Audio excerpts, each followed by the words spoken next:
GK all क्लैक्स में एक बार फिर से आपका स्वागत है। दोस्तों आज है 6 अगस्त और 6 अगस्त 2023 से करंट अफेयर से जितने भी प्रश्न जो कि प्रतियोगी परीक्षाओं की दृष्टि से महत्वपूर्ण होंगे उन सभी के बारे में हम डिस्कस करेंगे। साथ ही हर क्वेश्चन से रिलेटेड इंपॉर्टेंट फैक्ट की भी चर्चा करेंगे। आज की क्लास की पीडीएफ फाइल आपको वीडियो के डिस्क्रिप्शन में मिल जाएगी। पीडीएफ आपको हमारे टेलीग्राम ग्रुप में मिल जाएगी। टेलीग्राम ग्रुप का लिंक मैंने डिस्क्रिप्शन में दे दिया है, वहां पर आपको सभी पीडीएफ एक साथ मिल जाएंगी। वीडियो को एंड तक देखें। वीडियो के एंड में जनरल साइंस का एक क्वेश्चन मैं आपसे पूछूंगा जिसका आंसर आप कमेंट सेक्शन में दे सकते हैं। डेली करंट अफेयर्स वीडियो देखने के लिए जीके ऑल क्लैक्स को सब्सक्राइब करें। तो चलिए शुरू करते हैं।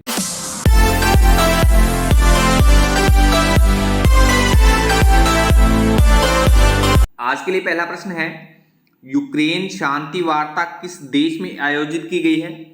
इन which country the Ukraine peace talk have been held?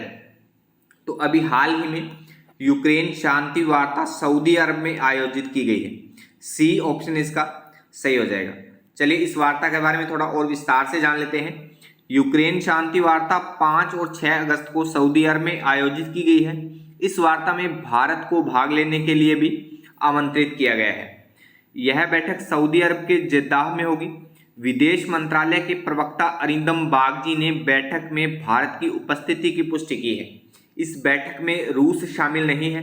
Saudi अरब ने जेलेंस्की द्वारा प्रस्तुत शांति योजना के बारे में बात करने के लिए पश्चिमी देशों, यूक्रेन और कुछ प्रमुख विकासशील देशों से संपर्क किया है। तो इस प्रश्न से आप इतनी सी सामान्य सी जानकारी ध्यान में रखिए। अच्छा, ये शांति वार्ता यूक्रेन के लिए आयोजित की गई है। तो यूक्रेन के बारे में देखिए। यूक्रेन की लोकेशन यूरेशिया में आप यहाँ पर देख पा रहे हैं। यूक्रेन की राजधानी कीव है। यूक्रेन के वर्तमान राष्ट्रपति व्लादिमीर जेलेंस्की है। करेंसी रवेन्या है और कॉलिंग कोड +380 है। तो यूक्रेन के बारे में इतनी सी सामान्य सी जानकारी आप ध्यान में रखिए। नेक्स्ट है, डिजिटल स्वास्थ्य प्रोत्साहन योजना को 31 दिसंबर 2023 तक बढ़ाया गया है। यह योजना कब शुरू की गई थी? The Digital Health Promotion Scheme has been extended till 31 December 2023. When was this scheme started? तो ये योजना 1 जनवरी 2023 को शुरू की गई थी। डिजिटल स्वास्थ्य प्रोत्साहन योजना को 1 जनवरी 2023 को शुरू किया गया था।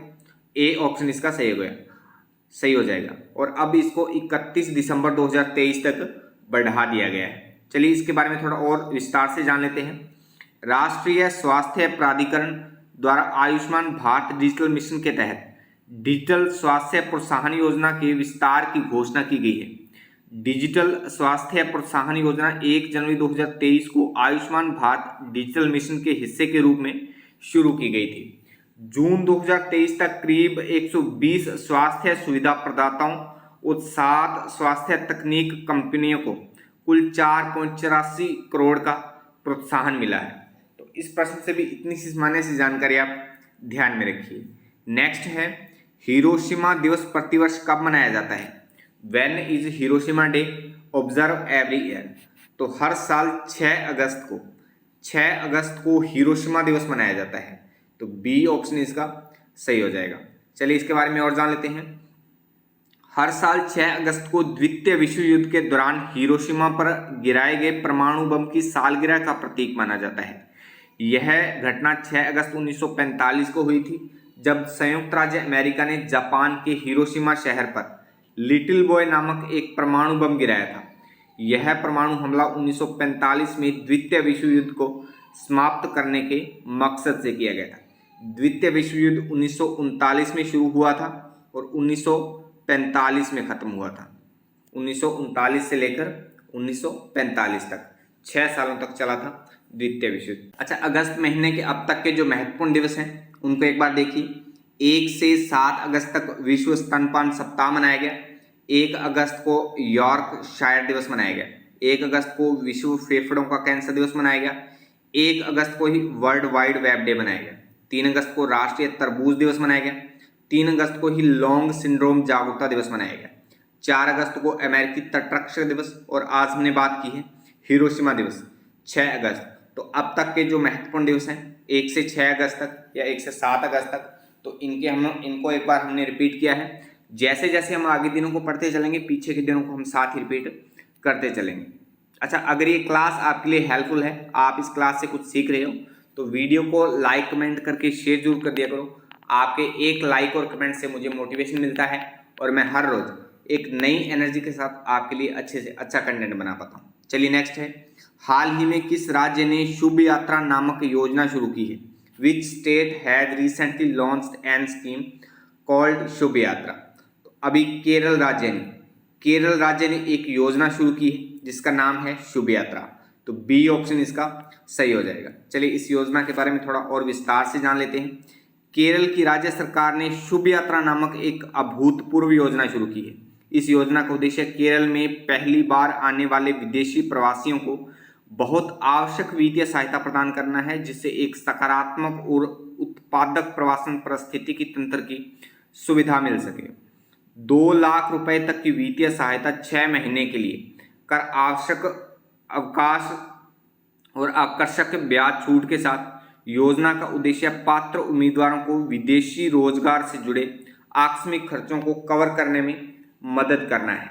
तो इस प्रश्न से भी इतनी सी जानकारी आप ध्यान में रखिए। अच्छा, केरल के बारे में हमने बात की है, तो भारत के मानचित्र में केरल की लोकेशन आप यहाँ पर देख पा रहे हैं। केरल का गठन 1 नवंबर 1956 को हुआ, राजधानी तिरुवनंतपुरम है। केरल के वर्तमान राज्यपाल आरिफ मोहम्मद खान हैं, मुख्यमंत्री पिनाराई विजयन हैं। केरल में 14 जिले हैं, राजभाषा मलयालम है। केरल में विधानसभा सीटें 140 है, राज्यसभा में 9 सीटें हैं और लोकसभा में 20 सीटें हैं। तो केरल के बारे में भी इतनी सी सामान्य सी जानकारी आप ध्यान में रखिए। नेक्स्ट है, क्रेडिट ऑन यूपीआई को बढ़ावा देने के लिए एक्सिस बैंक ने किसके साथ साझेदारी की है? With whom has Axis bank partner to promote credit on UPI? तो अभी एक्सिस बैंक ने फिनटेक कंपनी कीवी के साथ समझौता किया है या पार्टनरशिप की है? तो सी ऑप्शन इसका सही हो जाएगा। चलिए इसके बारे में और जान लेते हैं। क्रेडिट यूपीआई पर आधारित क्रेडिट को संभव बनाने में एक विशेषज्ञ फिनटेक कंपनी कीवी ने एक्सिस बैंक के साथ साझेदारी की है, जिसमें ऐप के माध्यम से लाइफ टाइम मुफ्त axis bank quick credit card की शुरुआत की है।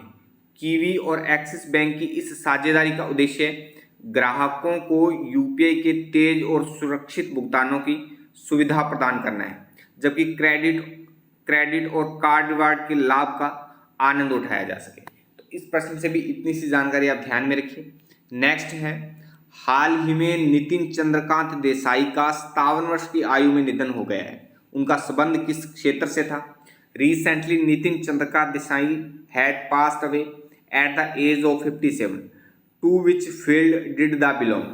तो नितिन चंद्रकांत, जिनका हाल ही में 57 वर्ष की आयु में निधन हो गया है, उनका संबंध फिल्म निर्देशन से था।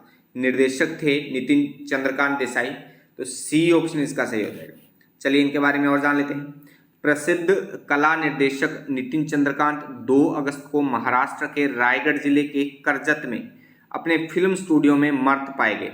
देसाई ने 4 बार सर्वश्रेष्ठ कला निर्देशन के लिए फिल्म फेयर पुरस्कार जीता था। उन्होंने लगान, जोधा अकबर, मुन्ना भाई एमबीबीएस और लगे रहो मुन्ना भाई जैसी सुपरहिट फिल्मों में काम किया था। तो इस प्रश्न से भी इतनी सी जानकारी आप ध्यान में रखिए। नेक्स्ट है, केंद्र सरकार की घोषणा के अनुसार कब से लैपटॉप और पर्सनल कंप्यूटर के आयात पर प्रतिबंध लागू होगा? From when will the ban of import of laptops and personal computers come into the effect and announced by the central government? तो केंद्र सरकार की घोषणा के अनुसार 1 नवंबर 2023 से लैपटॉप और कंप्यूटर्स के आयात पर प्रतिबंध लगाया जाएगा। तो बी ऑप्शन इसका सही हो जाएगा। चलिए इसके बारे में और जान लेते हैं। सरकार ने घोषणा की है कि लैपटॉप, टैबलेट और पर्सनल कंप्यूटर के आयात पर प्रतिबंध 1 नवंबर 2023 से लागू होगा। प्रतिबंधित आयात के लाइसेंस के बिना आयात खेप को 31 अक्टूबर तक मंजूरी दी जा सकती है। 1 नवंबर से सरकार केवल वैध लाइसेंस के माध्यम से लैपटॉप, टैबलेट और पर्सनल कंप्यूटर के आयात को मंजूरी देगी। आयात पर अंकुश से सरकार उन स्थानों पर कड़ी नजर रख सकती है जहां से उत्पाद आ रहे हैं। तो इस प्रश्न से भी इतनी सी जानकारी आप ध्यान में रखिए। नेक्स्ट है, विश्व तीरंदाजी चैंपियनशिप में भारतीय महिला कंपाउंड टीम ने किस देश की टीम को हराया है? Which countries team was defeated by the Indian women's compound team in world archery championship. तो विश्व तीरंदाजी चैंपियनशिप में भारतीय महिला कंपाउंड टीम ने मैक्सिको की टीम को हराया है। सी ऑप्शन इसका सही हो जाएगा। नेक्स्ट है, हाल ही में इंग्लैंड के किस खिलाड़ी ने अंतर्राष्ट्रीय क्रिकेट से संन्यास की घोषणा की? Which England player has recently announce his retirement from international cricket. तो अभी इंग्लैंड के क्रिकेटर एलेक्स हेल्स ने अंतर्राष्ट्रीय क्रिकेट से संन्यास की घोषणा की है। तो ए ऑप्शन इसका सही हो जाएगा। अच्छा, कल की वीडियो का चैलेंज क्वेश्चन था, वनस्पति विज्ञान का पिता किसे कहा जाता है? तो इसका सही आंसर था ऑप्शन डी, थियोफ्रेस्टस को। थियोफ्रेस्टस को वनस्पति विज्ञान का पिता कहा जाता है। तो डी ऑप्शन इसका सही था। आज की वीडियो का चैलेंज क्वेश्चन है, शैवालों के अध्ययन संबंधी विज्ञान को कहा जाता है, यानी शैवालों का अध्ययन जिस विज्ञान में किया जाता है उसका मतलब उसे विज्ञान को क्या कहा जाता है? तो इस क्वेश्चन का आंसर आप कमेंट बॉक्स में कमेंट करके जरूर बताएं। आज की वीडियो आपको कैसी लगी कमेंट करके जरूर बताएं। आज के लिए बस इतना ही, कल मिलते हैं इसी समय, तब तक के लिए जय हिंद जय भारत।